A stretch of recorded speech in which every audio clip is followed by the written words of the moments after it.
Hi everyone, I'm Jo Fry and this is my channel Jojo Fry Rocks, and I am doing another album review, which isn't something that I actually planned to do. When I started my channel, I didn't really think I was gonna kind of do a lot of music reviews, mainly because most of the music that I listen to is not current, and a lot of the bands that I listen to are not bringing out new albums anymore. But it just so happens that a couple of them, two or three of them, have brought out new music in the last few months. So this is really exciting for me. I'm really pleased about it, obviously. So today I'm going to be looking at Jerry Cantrell's new album that's just come out.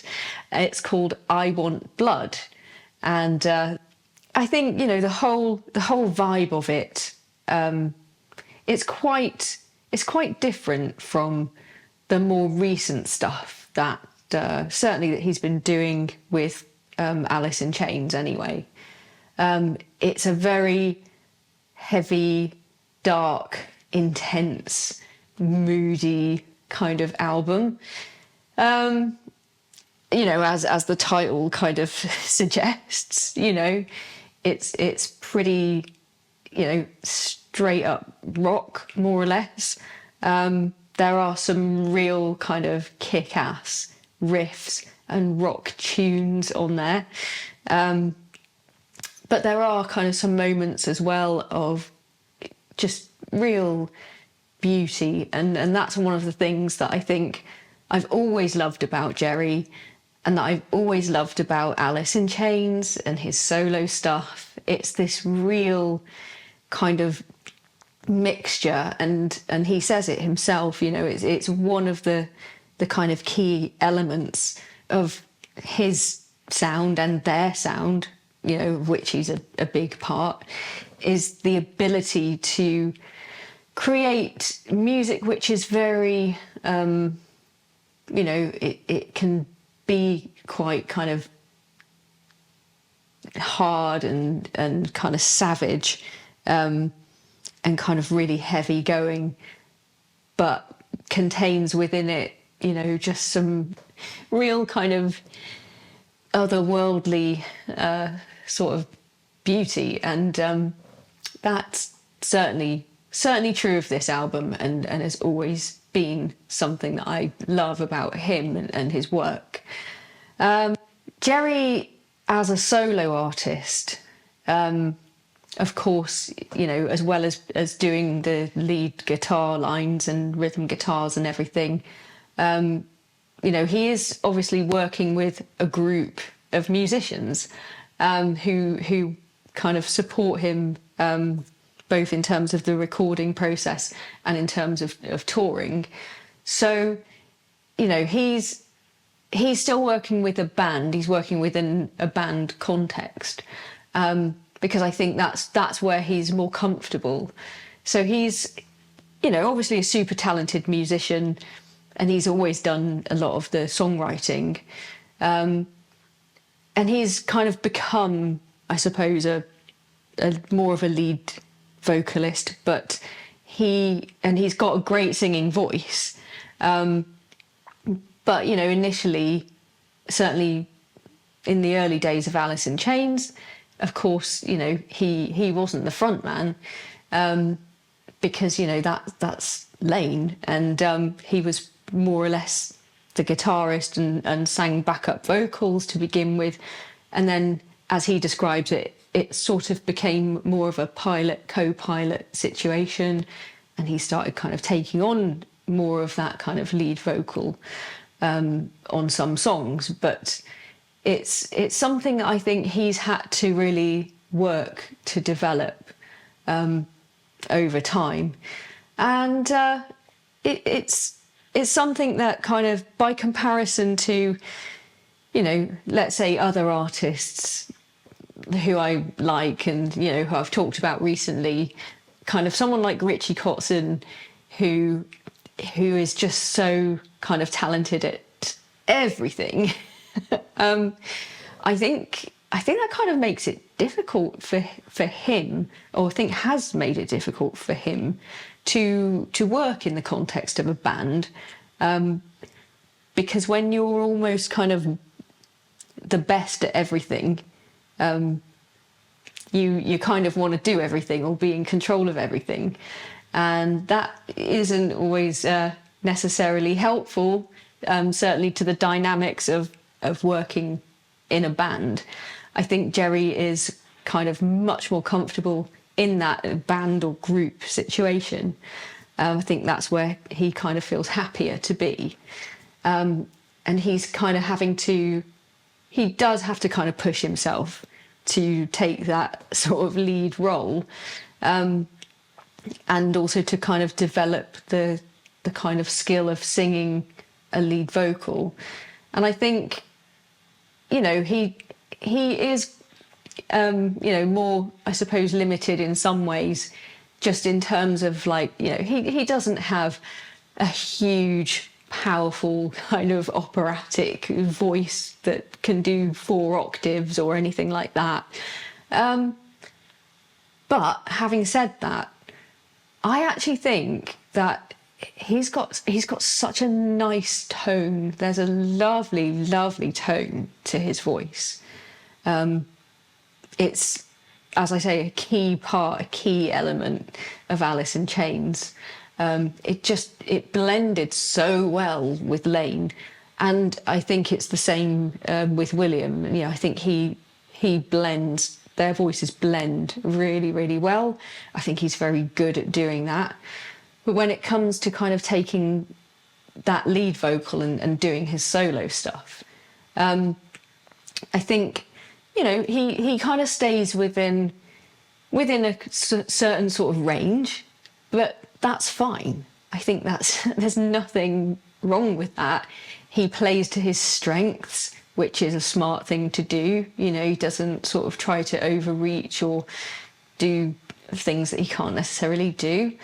And I think where one of his strengths actually lies is in the sort of versatility that he brings to it as a vocalist. So he can do a clean, sort of pure sounding vocal and get some really kind of soulful emotion into the lyrics that he's singing. And, you know, on other tracks, he can get some real kind of dirt and aggression in there, and he can do that kind of snarling and growling kind of vocal as well. He really sort of, for me anyway, one of the things I love about Jerry is the way that he can really sort of embody the feel, the vibe, the character, you know, the narrative of a song. He can sort of change and adapt his approach based on the kind of song it is, based on, you know, what he's singing about. And I think that sort of versatility is something that not everyone has. It's almost like an acting ability. Some vocalists are great, but, you know, their voice is their voice, and it just sounds pretty much the same on most of the songs that they do. But as I say, Jerry is really able to change it up and make it interesting. And I think that's what makes a lot of the tracks on this new album really interesting to listen to. So let's get started and dive into the first track, which he did put out as a single, Vilified. I didn't sort of want to just kind of review that. I knew the album was coming out, so I kind of wanted to wait for the whole album to come out before sort of giving my view on it. But this is the only track that I've actually heard before listening to the rest of the album. So I had heard this one, and I'd seen the video, which, by the way, is awesome. Like, it's really kind of got that horror movie-esque sort of feel. You know, he's really going for this sort of scary movie, scary horror sort of feel on this album. You know, really kind of bringing that doom-laden sort of heaviness to the music. And he, you know, opens the album in that way with Vilified. It does sound pretty familiar to us Alice in Chains fans. It's got kind of old school Alice in Chains style dissonance, you know, those kind of intervals, those fourths in the kind of melody and in the riff. It's very loud, it's very heavy, and it's got his kind of signature wah pedal through it on the various sort of guitar parts that he does. It's got quite a, it's very slow, it's kind of quite a ponderous, slow track, very heavy drums, but it's got quite an odd time signature. And again, like I'm not good with time signatures and stuff. I'm never sure how to work it out. But it's definitely it's got a strange feel. It's got a strange beat to it. And it's just one of those kind of interesting sort of Alice in Chains sounding songs, but very much with that kind of Jerry flavour, Jerry character. And I was really impressed with it. I was really kind of, I really wanted it to be good. You know, when Jerry was bringing out a new single, I was just kind of like, oh, I really, you know, I don't know what it's going to be like. I really hope it's good. And of course it was, because why wouldn't it be? But you always get slightly nervous. I always get slightly nervous anyway, whenever any of my favourite artists or bands bring out new music. But yeah, I felt a lot more kind of confident after having listened to that.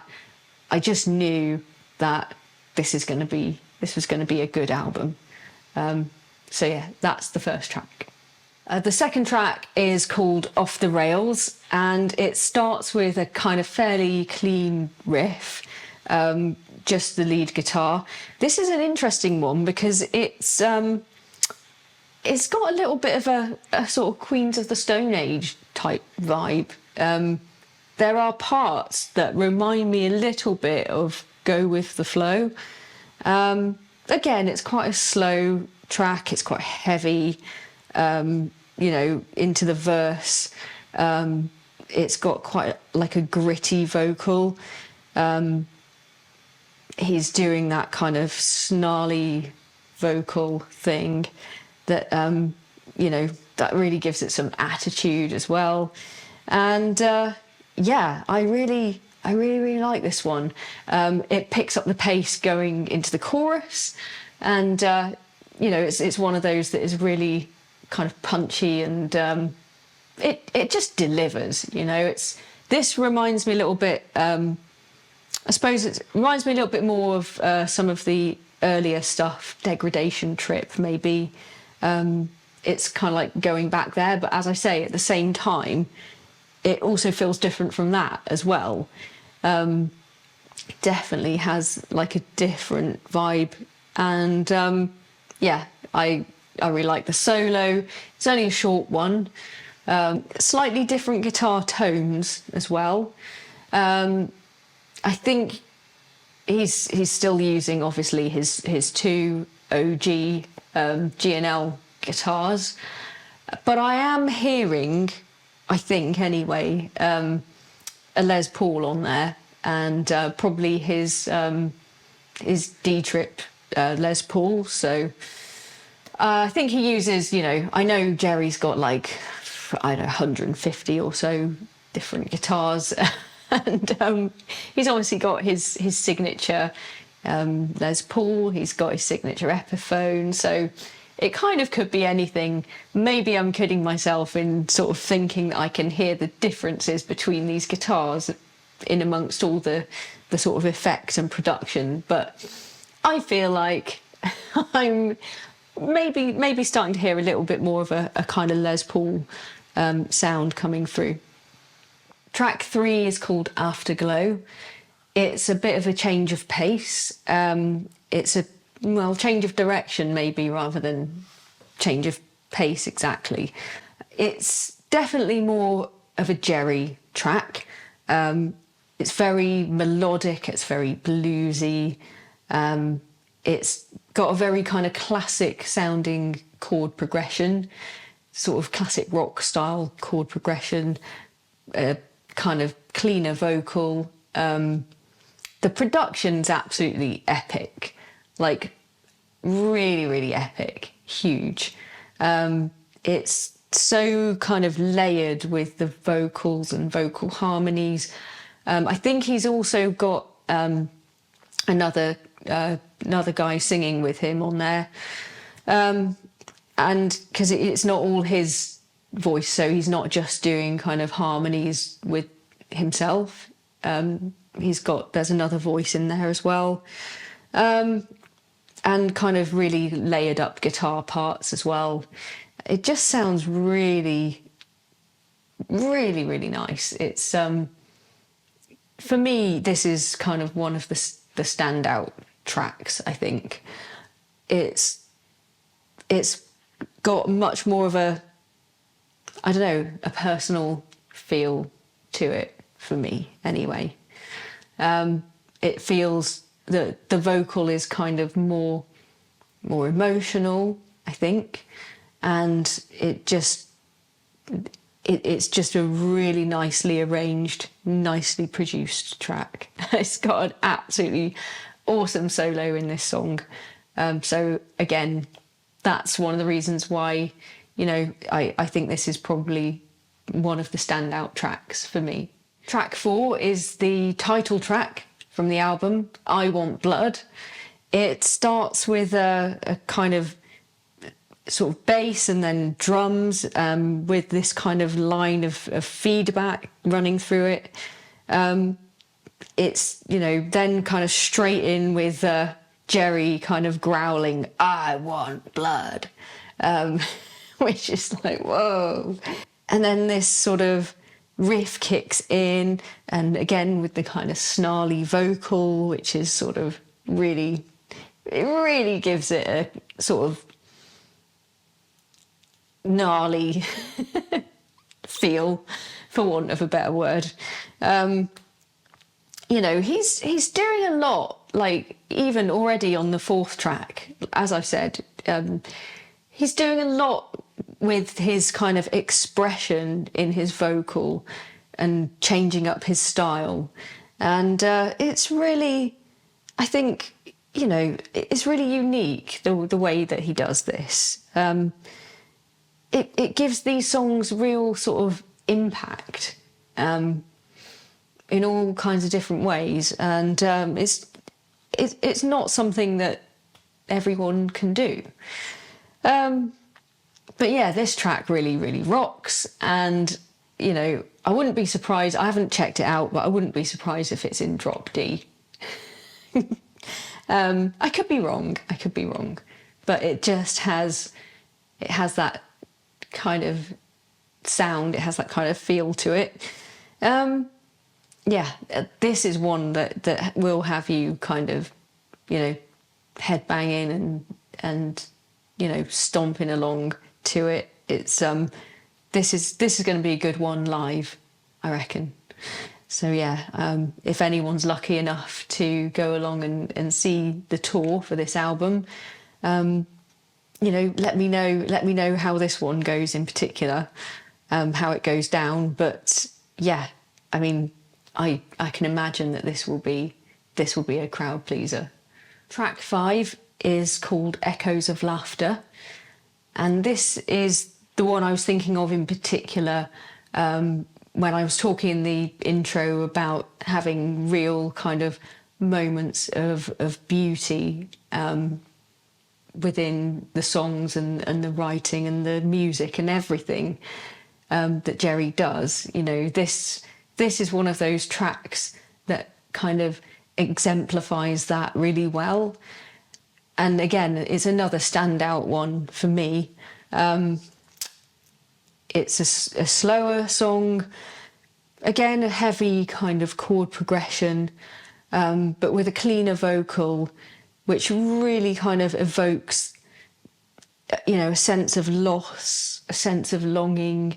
There's a kind of ache to it, and I think this is all conveyed by his tone, and his kind of, well, the lyrics as well. I mean, the lyrics are really, really pretty. Like, they're really poetic. I think with Jerry's songwriting, it's not quite as straightforward, as some of the other artists that I like, who make things pretty unambiguous, I guess you would say. And I usually do quite like songs that get right to the point, and that you don't sort of need to sit and ponder and figure out, and what does this mean? What does that mean? But at the same time, I can still appreciate, the more sort of poetic nature of songwriting and lyrics.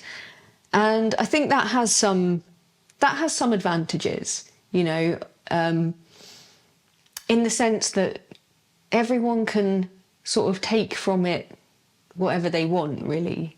If you leave that space for sort of ambivalence, ambiguity, sort of questions, without sort of necessarily pinning everything down to being about something or someone, it does leave the listener with, their own kind of sense of what it means to them. I suppose you're inviting them to kind of create their own meaning. And that's one of the things that I actually really like about some of the things I like about bands like Nirvana, for example. It can almost mean anything and nothing, and I think that's actually quite clever. I think that's very, very clever songwriting. And Jerry kind of tends to do that quite a bit. And this is one of those. I think there's sort of just enough in there to evoke the emotions that he's going for. And I think that he absolutely nails that. But you can make it, personal and mean something to you, which I think is really lovely. Again, it's sort of harking back to some of his earlier albums, I think. It's got a little bit of that more kind of country influence coming through, sort of, well, blues, country, those kind of earlier genres, I think, sort of feeding through into this really beautiful melodic guitar parts and guitar tone, particularly. I think, it's just a beautiful track, and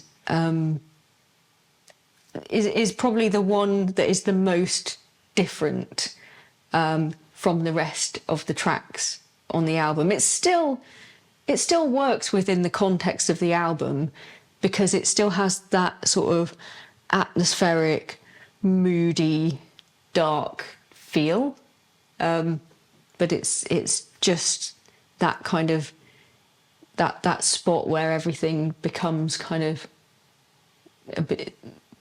It's just kind of in that sweet spot where, album-wise, perhaps you need a little bit of a break and kind of a little bit of a breather, and you have this more reflective track at this point in the sequence.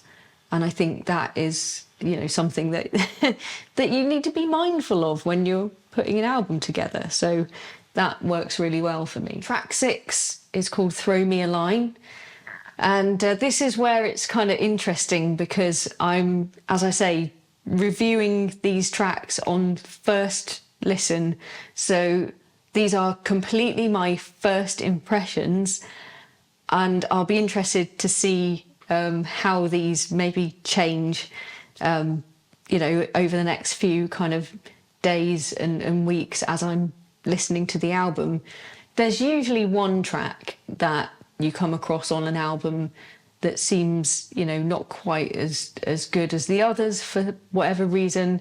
And then often sort of over time, with several listens, that sort of feeling and opinion can change. And that might be the one that you end up coming back to more often, the more you listen to it. So this is probably going to happen. But just on first impressions, for me, this is the track that is a bit less interesting, I suppose, than the others that I heard so far on the album. It's again a heavy riff. It sounds down-tuned, and then you've got these like harmonized guitars coming in sort of underneath it. In a way, it's a little bit reminiscent, I thought, of Soundgarden, which, Soundgarden and Alice in Chains, whilst very different bands, some of their songs weren't a million miles apart. So I guess that's no real surprise. But it also has this kind of Iron Maiden, Thin Lizzy-ish feel to the guitars as well. It's just that it doesn't really, it starts really great, and you kind of get into it, but I think it's the one for me that sort of, it doesn't seem to go anywhere. It's one of those that sort of like stays on a level, as it were, and then kind of just ends. So it'll be interesting to see, if my feelings about that one change with, subsequent listens. But yeah, at the moment, that's the one that I feel is kind of doesn't immediately strike me as being as strong as the other tracks that I've listened to so far. Track 7 is called Let It Lie. This is a much more kind of Alice in Chains style, kind of dissonant sounding riff with the kind of like the sort of bends that aren't exactly in tune, which is a deliberate effect that that Jerry's sort of always done. It's kind of one of his signature things. It's heavily distorted, gets straight in with the vocal. Again, it's kind of this slow, ponderous beat. It's absolutely kind of dripping in malice, and it's atmospheric, it's heavy, it's bass driven. Really good. Just really, really, really good. Really like it. It's that's definitely kind of, I think, what I was expecting on a Jerry Cantrell album called I Want Blood. This is sort of very much in line with Vilified and some of the other tracks on the album. It's in that kind of style, and it's a kick-ass song. Track 8 is called Held Your Tongue, and it starts with this it's straight in with this isolated vocal, and it's got the classic use of those kind of fourths that Jerry likes to use, do do do do do, which gives it that real kind of haunting quality. And then it comes in with this kick-ass riff and this really sort of driving beat, which it just really kind of makes you want to kind of headbang to it, I suppose, or whatever you would do. I mean, this feels like another one that is gonna just rock when he plays it live. again, I'd love to know how it goes down if anyone is going to see this tour. But yeah, it's, I suppose, another kind of Alice in Chains style song, really. So I was gonna like it. I was bound to like it, and awesome guitar tone on this one. I think this is probably one where he's using one of the G&Ls. I could be wrong. I could be wrong about all of this, and yeah, maybe I am sort of just hearing, or making up what I think I can hear. But as we all know, a lot of it is about the production. It's about the effects and also about the amps as well. And Jerry gets a lot of his sound from the kind of amps that he uses, which makes him sound different than anybody else, because I don't think there are too many other artists out there that are using kind of old Bogner Fish amps and or Friedman. Well, maybe more Friedman amps, but I think his go-to is the Bogner stuff, and he's kind of worked with them to modify it as well. So he uses that in his live rig as well. So yeah, it could be any of his guitars, I suppose. But it's just a great tone on that song. And that's going to be one that I'm going to want to kind of keep listening to over and over. And it's going to be the one that gets in my head, I think, more than any of the others on here so far. The final track, track 9, that closes out the album, is a song called It Comes. And again, this is another standout one, in my opinion anyway, because it's another one of those that is really beautiful and very kind of Jerry as opposed to Alice in Chains. Although, when you say that, you kind of have to remember their acoustic stuff, Jar of Flies, and songs like Nutshell, and just they actually did a lot of stuff that was more in this kind of vein. So I suppose this has always been a feature of Jerry's songwriting and what he likes to do. But this is one where I can hear the other kind of different influences that he often talks about. In particular, kind of like Elton John. It really put me in mind of some of that kind of stuff in terms of the really interesting chord progression that he's used in this song. It's very melodic, and the arpeggio that kind of runs through the song, as well as kind of the use of space in the arrangement. I think it works just beautifully. It's another kind of more emotional vocal, and I think anyway it's one of the most intense songs, and actually one of the best. It's got one of the best guitar solos, I think, on the album. It's this kind of dark, I think Phrygian. I mean, that's just something I say when it's a mode, but I don't know what it is. I don't. It could be Locrian. It's definitely not Mixolydian. When I'm trying to sound all like Rick Beato. But no, when I kind of hear that sort of minor, it's got that kind of minor feel, but almost that sort of Spanish type guitar sort of influence. I feel like that's probably some kind of Phrygian mode. But anyway, it's dark, it's atmospheric, again, it's moody, it's intense. And I think it's just really beautiful. And it's a really lovely one to kind of close out the album.